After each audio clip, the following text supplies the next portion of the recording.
All right. Hello, everyone. This is the first episode slash start of modding tutorial. We're starting off with marking sets, but before we do any of that, we got to get the model out of Frosty Editor. So when you have Frosty Editor download and you're going to open it up here, the first thing you are going to see is this is in here. I can't really go back and show you what this looks like not here because I already have it. But this is here. You have to go and select a configuration. So you're going to hit new, and then you have to find your game executable file. So it's just going wherever you have it downloaded. And once you find the folder, it's this right here, this application right here. Um, it should just work like this. It should load it. It'll take some time. But then once you have this, you can go in here and hit select or double click it, and it'll bring you into Frosty Editor. This is not the quote unquote newest version. They have an alpha version. I can't run alpha because I have it on Epic, so I don't run the alpha version. But for for most things we're doing, it's the exact same. The only time it changes is when we're doing mesh replacements, but that's going to be a little bit farther down the line. So we're going to be faced with most of this stuff, but all we're going to be worrying about is this side, left side right here, and more specifically the characters tab. This is what holds every single texture. I'll talk about what those are, model, and pretty much everything you need to get everything. There's heroes, there's like heroes, heads, droids, dark side, light side, which is going to be an Imperial, rebels, like everything is here. We're going to be focused on the light side since it's clones, and then you're going to see this designation or this name, which is kind of common as you get into more advanced stuff that you have to keep memorized. Assault Preq is prequels, Orig is original trilogy, and New Era is sequels. Since we're working with clones, we're going to drop down into the Assault Preq menu, and there's going to be these different options. The ones in all caps, other than the phase one, are all map related skins. So that's what the AI have. Or if you see any of like the clone helmets on Camino, that's what they're under. And it's just all of these different data containers and visual unlock. We're not going to touch anything here. Scout Trooper, because these special meshes like Scout Trooper or Arc Trooper are actually put in a different area. So this contains the body and helmet for a Scout Trooper. This is first person stuff. As you can see, Assault, Preq, O1, 1P means first person. We don't mess with anything in first person because it has upper body and lower body, and we just don't want to mess with that. Arc is also here. This is the Arc helmet, their backpack, and other meshes, along with the textures and pretty much everything else the game needs. But we're not going to be touching that as much. This is the file area we're going to be working with. As you can see here, Assault Preco 1, that does not mean it's Phase 1. That actually means it's Phase 2. And Assault Preco 2 is actually Phase 1. It's stupid. I don't know why it's written like that, but it is. So this is a backpack. This is the aerial jetpack. This is just loading the model. So it sometimes takes a little while, but this is the jetpack, and then we have the helmet. What we're going to be working with is we're not going to touch the backpack since that is the aerial jetpack. What we're going to be working with is the helmet and then the body, and these two meshes are pretty much most of what you need. We will not be touching gloves. As you can see, there's no hands. We won't be touching gloves for this since we're only doing markings. Because this is a marking set tutorial rather than a mesh replacement. If you do mesh replacements, you do need gloves, and you do need like other stuff if you want to add it on. The other stuff here, the O2, like I said before, phase 1 is Assault Preco 2, and phase 2 is Assault Preco 1. O3 is the Bark helmet, and O4 is ARF. This just doesn't have textures on it. This doesn't change anything with the model. Like this doesn't come with any textures, nor does this. So pretty simple. The only other stuff in here is object blueprints, but you're not going to have to worry about those for right now. But I will talk about, before we bring things into Blender, what textures are and the difference between the three main types. There is AOSL, CS, and NM. I'm going to open these up. This is for the aerial jetpack. Actually, I'm going to move it over to the helmet. I think the helmet's just a little bit easier to see. So here's the helmet CS, helmet AOSL, and helmet NM. Let's look at the CS for a second. I'm going to take off the alpha layer so you can see just the entire coloration. You can kind of see there's similarities of the 3D model in this. This is basically if you took apart the helmet and then made it flat and put it on a sheet of paper. That's essentially what all of these are. And it's essentially like I don't know if any of you have ever done like not origami, but like people would fold up paper to make like Minecraft blocks. It's kind of the same thing, but with instead of paper, it's images, and instead of blocks, you're making 3D models. So this is what the texture is. This is what gives it its color. Any colors it has, any shape, like other shapes on it. So like the little like vent rebreather things, any scratches are all done on here. Any of the scratches that don't affect the shape of the model. So it's just coloration and designs on the model that do not change anything. AOSL, pretty much just how light interacts with it. That's at least what we think it does, or like we know it, so what we can say it does. And then NM is the other one that actually holds some value. This is essentially how, if you have like a bunch of scratches or dents, you don't want to model those because these models are kind of just made out of like Legos essentially. It's not actually what they're made out of. Like it's different than that. But for the sake of just explaining it, let's say they're made out of Legos. What you want to do when you're making a model for video games is to make it so you're using the least amount of Legos, the least amount of built, like you want it to be as simple as you can making it, but also look the best. So you have to balance having it look good with having it run the best. And you can kind of make them look better using these NM maps. These are all the tiny little details. So like scratches, dents are done on these NM maps that actually affect this. And like you can see, it looks 3D on the flat part. That's pretty much all it's doing in game as well. Best way to describe it is just gives it its tiny little details that you can't actually 3D model. So now I'm going to close all these out. Turn the alpha layer on this. But that's pretty much it. What we're going to do now is we're going to go up here into the top area right here, and we're going to hit export. When you're here, you're going to see the skeleton, and you're going to hit the 3 dots on the side.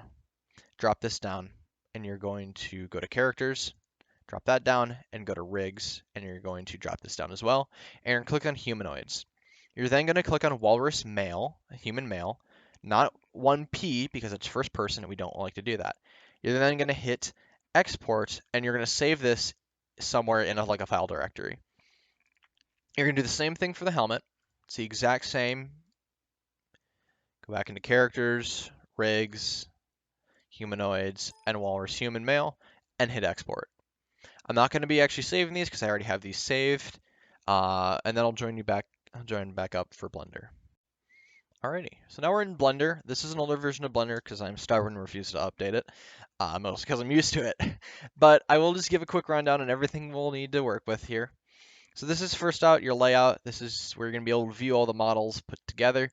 And just it shows everything. You can do some editing stuff here. You can move stuff around using these tools on the sides. This is the move tool. So when you have a model in here, you'll have like a little menu that looks like the X, Y, and Z in the top right, and you'll be able to pull it on the on the axes. You can also, I think, just pull it like wherever you want. Just drag it. You also have rotate, which is the same sort of principle. You have the little like a little menu based off the X, Y, and Z axes, and then it rotates. Scale is the same thing, and transform does all of them. So if you want to rotate and scale something at the same time, you can do that. But that's pretty much all we need there. Object mode, you can change this to a couple different modes. The one we will primarily be using in mesh replacements is called edit mode. We really won't do a whole lot with it. We'll do some rudimentary stuff, but we'll definitely still work with it.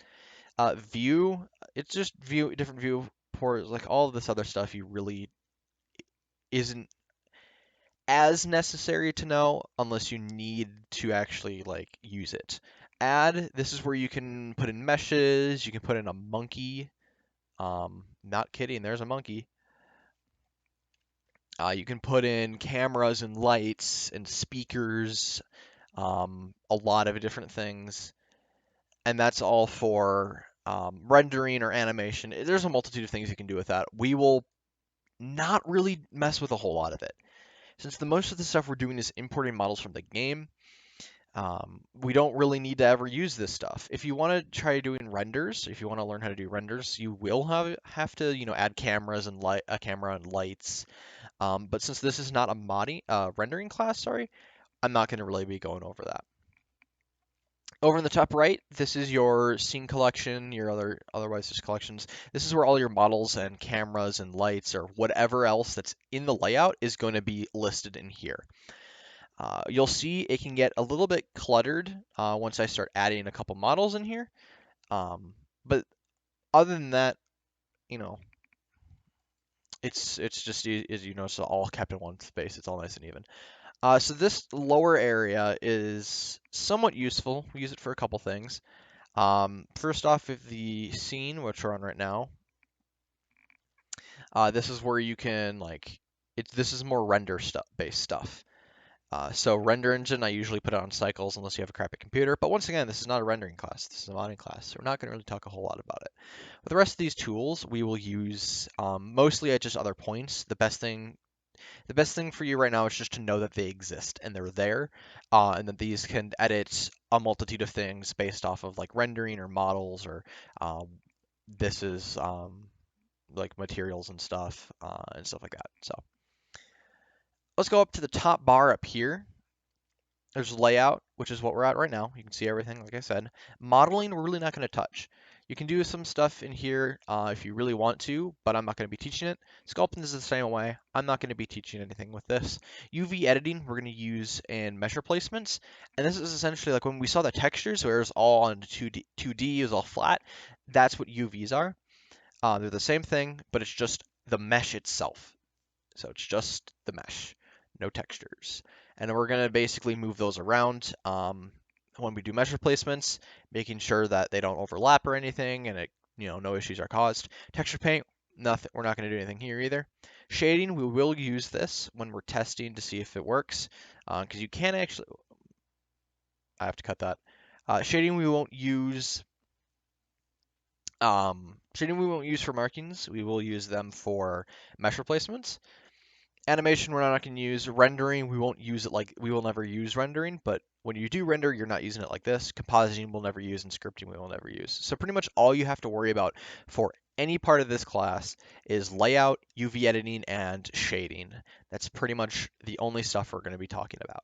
So without further ado, I'm going to go ahead and add a helmet in, and we're going to talk about what LODs are. So when you go into File, there's all the save and all that stuff. I'm not going to teach you guys that because I'm assuming you know it already. We're going to go down to Import, and you're going to hit FBX. And now you need to find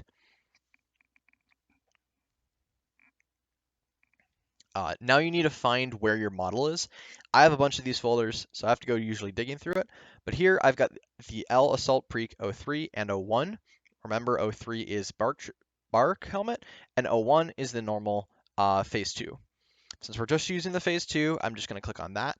And I'm going to go over here to Scale and set this to 100.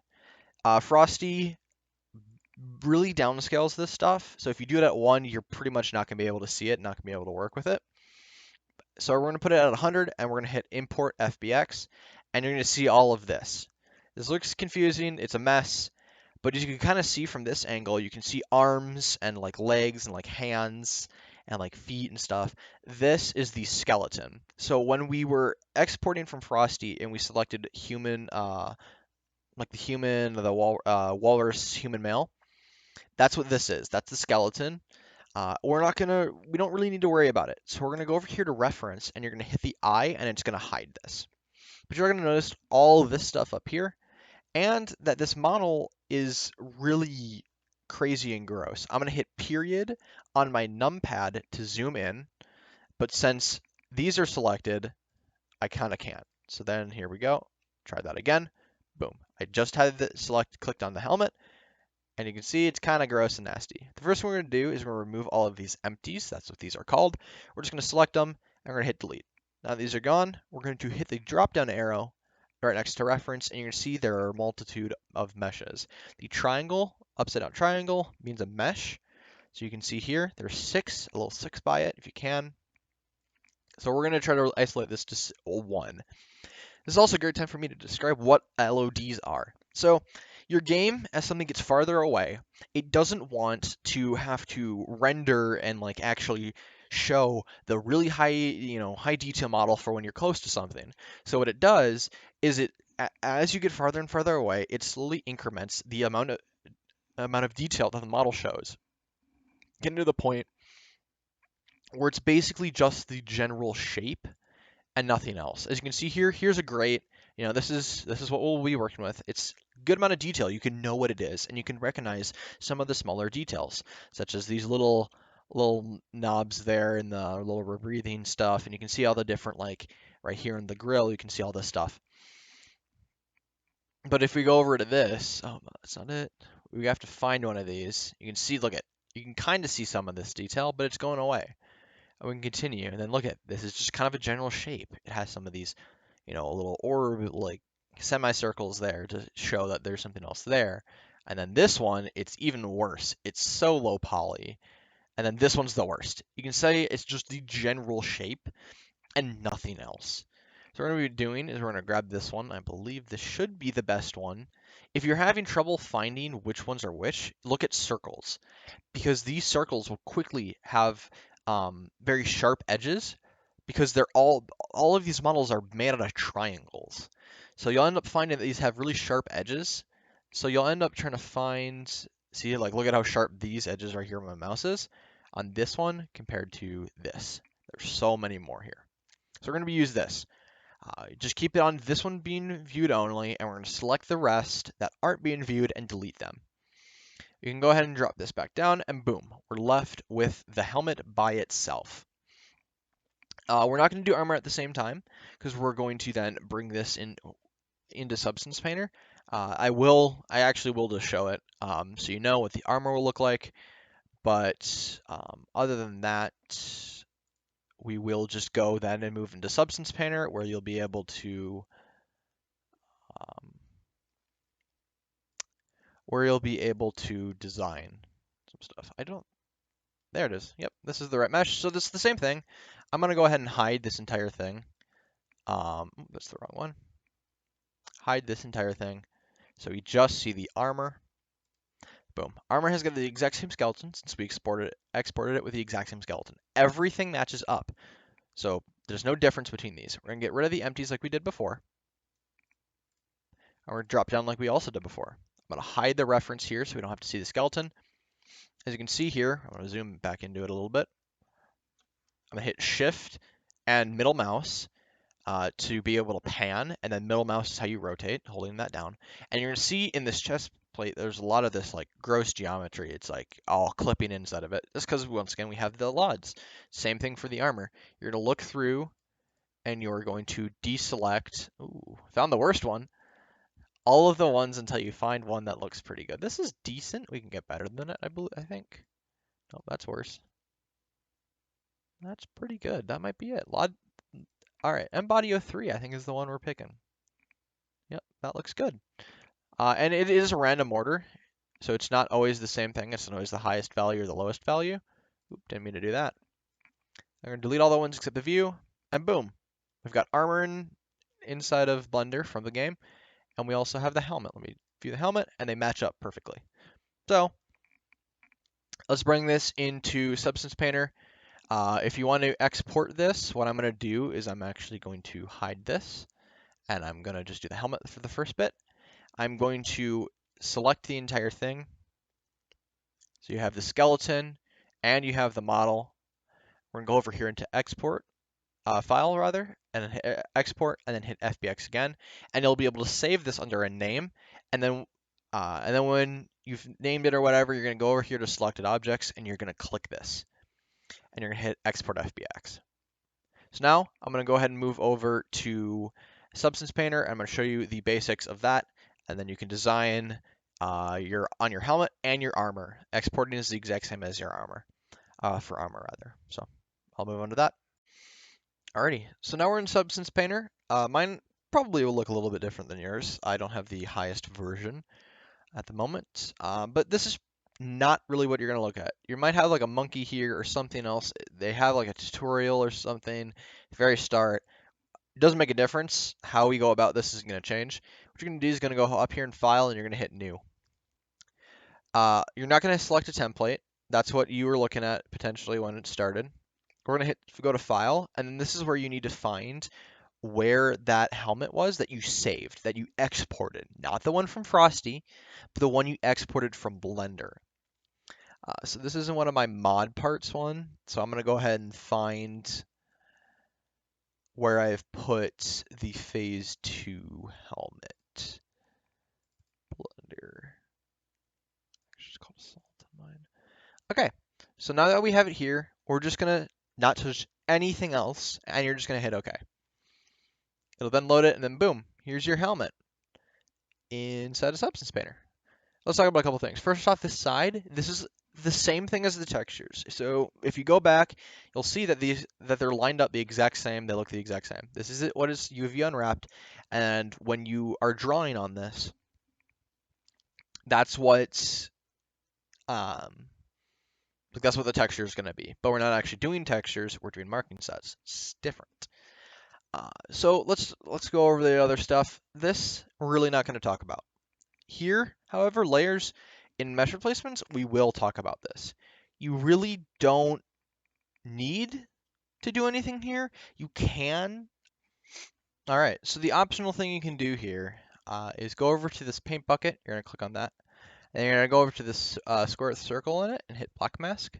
And click back over to this left tab, and you're going to see this. I'm just going to make this a little bit smaller. You can go over to base color. You can change this to whatever you want. And even if you're not doing this fill layer, you can still pick whatever color you want. Because we're just using one color and we're going to design something on this. So you can pick whatever color you want. And then if you have the mask, if you click on the actual black part, then you draw, it's that color immediately. So let's talk about the other stuff here though. This down part, this has a lot of different options. Materials, particles, brushes, tools, textures, a lot is here. We're going to be going over to brushes and we're going to hit basic hard. And this will make it so all of your lines, like look here, they've got clean edges. If you're on basic soft, they don't have clean edges. And we like the clean edges because, you know, it's clean edges. They're just better. All right, so that's that. You got the brushes. You could just draw whatever you want, but there are some other stuff you will most likely want to know.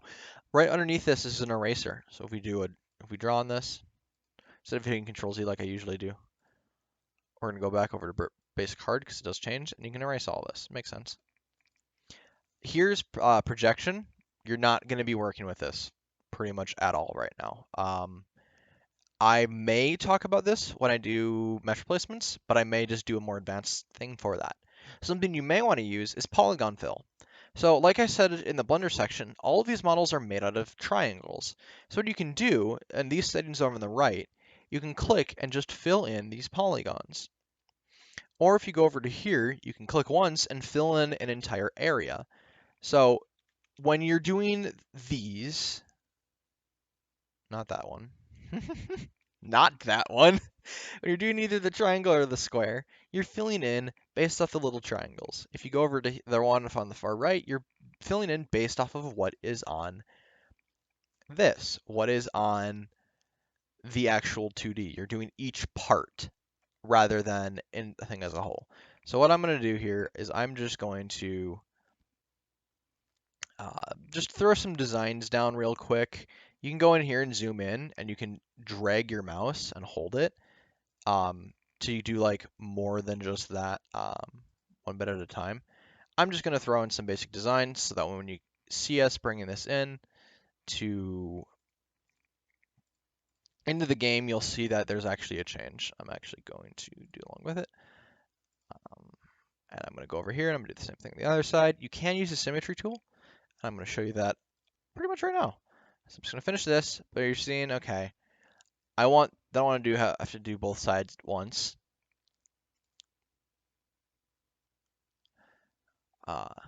So I want to use the symmetry tool. So I can do one side at a time. It's right here. And you're gonna click, if you click that, you're gonna see this red line down the middle. And you can actually, in this view, align this pretty much perfectly. You can use this little tool on the very far right, and you're gonna get this little thing you can move around. I generally zoom in, and you see that middle line? That pretty much is the middle line of the complete model. So what I'll do is I'll put that on that line, and I'll take away that, and then now it should be completely perfect. So like if I wanted to go over here, I'm gonna click once there, and it's gonna be the exact same spot on the other side.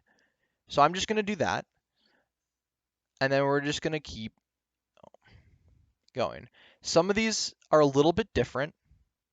So some of these, it can be a little bit off sometimes, so don't freak out if it is.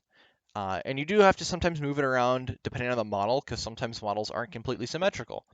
So you just kind of have to mess with it sometimes and get it to work right.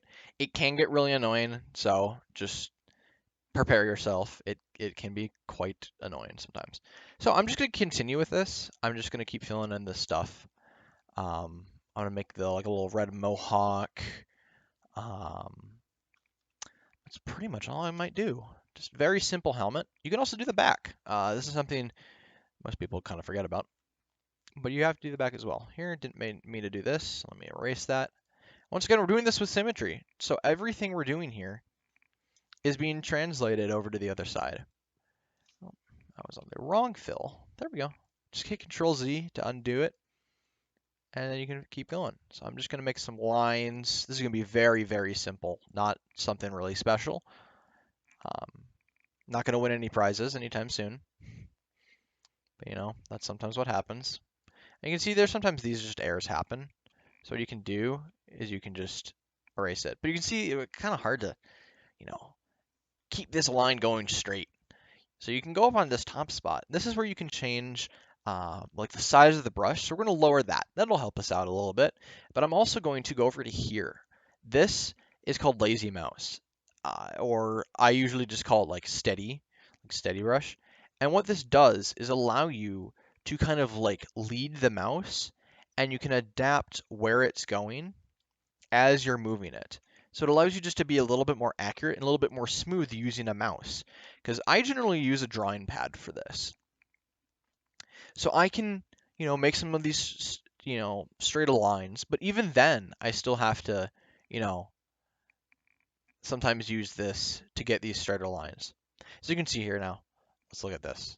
Well, I'm pretty much done here, but there are some of these mistakes. We got to go fix them. So what we're going to do is we're going to turn off symmetry because that was most likely what was giving us the error in the first time. And I'm just going to go through and just fix it side by side so they match up. This is unfortunately something you have to do relatively commonly with this stuff, but it isn't as big of a deal as you might think.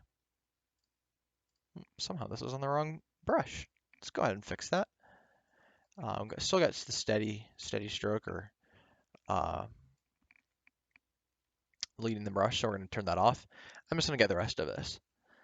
The steady stroke, which is what I call it, leading the brush, lazy mouse, there we go, isn't very nice, but you can also use a straight line tool. By holding down shift and dragging, you can see the line behind it, and that's where it's going to brush. So you can use this to create a lot more solid lines and just, generally make a solid line. I'm going to keep going. So you also might have realized I'm rotating this stuff, and it's not the same thing. Middle mouse button doesn't really do much. Shift middle mouse doesn't do anything. This is Alt. So in this program, it is Alt, and it's the same thing. So Alt and then middle mouse is pan, and then left click is rotate. Right click is zoom, along with mouse button. So yeah, we've got a little design, and we don't need to do anything else since we're just doing markings. So now we have this. I think I'm happy with it. Very simple, minimalistic, but people like that, I guess. I might just go in. No, we're not gonna do it. It's fine. I'm gonna go here to File. I'm gonna hit Export Textures, and I'm gonna find a location to put it. I'm just gonna put it in Mod Parts. This is where I always put stuff, and I'm gonna make a new folder. You don't have to obviously do this. You can do it if you want. Modding. No, that's not what I wanted to do.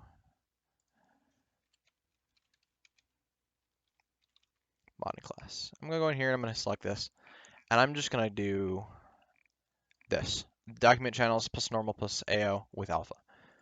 Base on output template, dilation. I'm going to go over here and hit dilation plus transparent. And then I'm going to export this. It's done. I can go over to, okay, didn't kill it. Thought I did. And I'm going to go over and find it. So I'm going to go mod parts. It's going to be in modding class and loads. And then boom, we've got our base color.